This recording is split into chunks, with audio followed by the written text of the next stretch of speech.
Chapter 6. A Favor from Jeremy. In her worry about moving day, in watching the tractor, the cat, and finally the rats, Mrs. Frisby had forgotten that she had set out originally to get some corn for supper.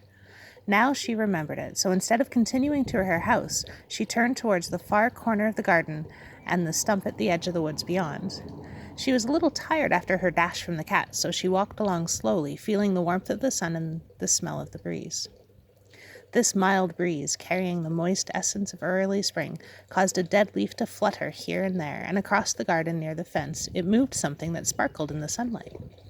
This caught the corner of Mrs. Frisby's eye. She glanced at it, saw that it was only a bit of tin foil, or aluminum foil, blown from somewhere, and she looked away again. Then she looked back, for at that moment a black object plummeted from the sky, and she recognized her friend Jeremy the Crow. A thought crossed Mrs. Frisby's mind. She changed direction again and, moving more quickly, ran across the earth to where Jeremy stood. He was hopping around the shiny piece of foil, eyeing it from one direction and another. What had occurred to Mrs. Frisby was that although Jeremy was not the brightest of animals she had met, and though he was young, he knew things and places she did not, and one had to begin somewhere. As she approached him, he had picked up the foil in his beak and was spreading his wings to fly off.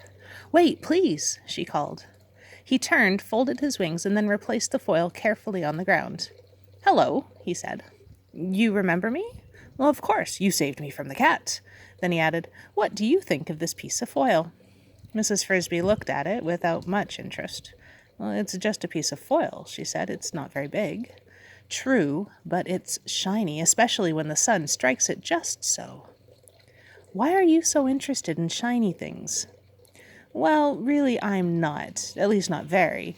But I have a friend who likes them. So when I see one, I pick it up."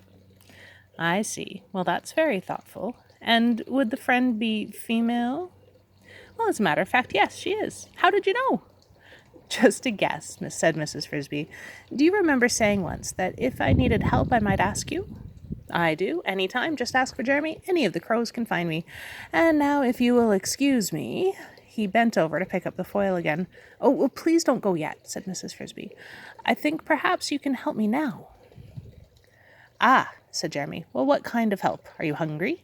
I'll bring you some seeds from the barn loft. I know where they're stored." "Well, no, thank you," said Mrs. Frisby. "We have enough to eat."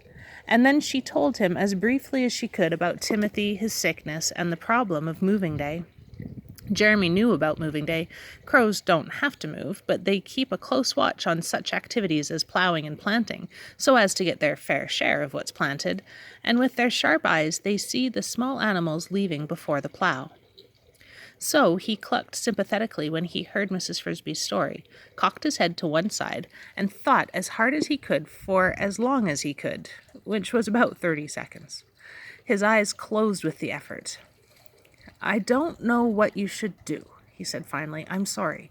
But maybe I can help even so. At least I can tell you what we do when we don't know what to do." "We?" "The crows. Well, most of the birds." "What do you do then?"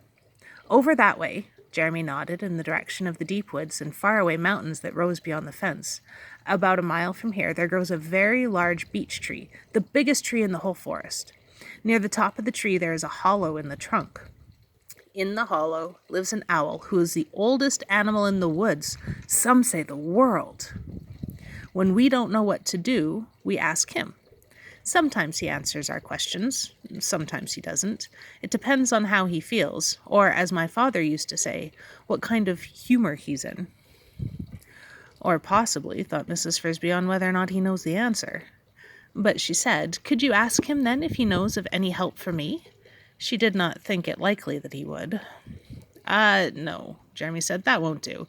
That is, I could ask him, but I don't think the owl would listen. Imagine a crow come to ask help for a field mouse, lady mouse with a sick child? He wouldn't believe me." "Well, then what's to be done?" "What's to be done? You must go yourself and ask him." "But I could never find the tree, and if I did, I don't think I could climb so high." "Ah, now, that is where I can help. As I said, I would.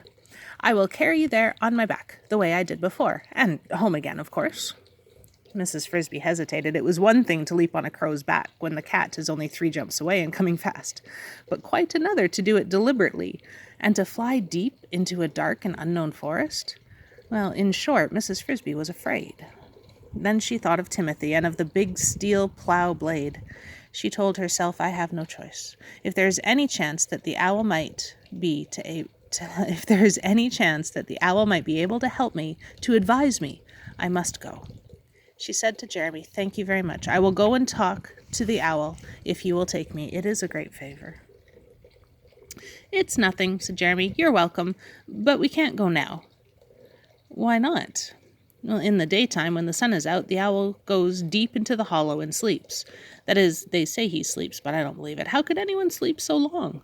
I think he sits there part of the time and thinks, and that's why he knows so much. But anyway, he won't speak in the daytime, not to anyone. And at night, he's out flying and hunting. I know, said Mrs. Frisby, and that was another reason to be afraid. The time to see him is just at dusk. Then, when the lights get dim, he comes to the entrance of the hollow and watches while the dark comes in. That's the time to ask him questions. I understand, said Mrs. Frisby. Shall we go this evening? At 5 o'clock, Jeremy said. I'll be at your house. He picked up the piece of foil in his bill, waved goodbye, and flew off.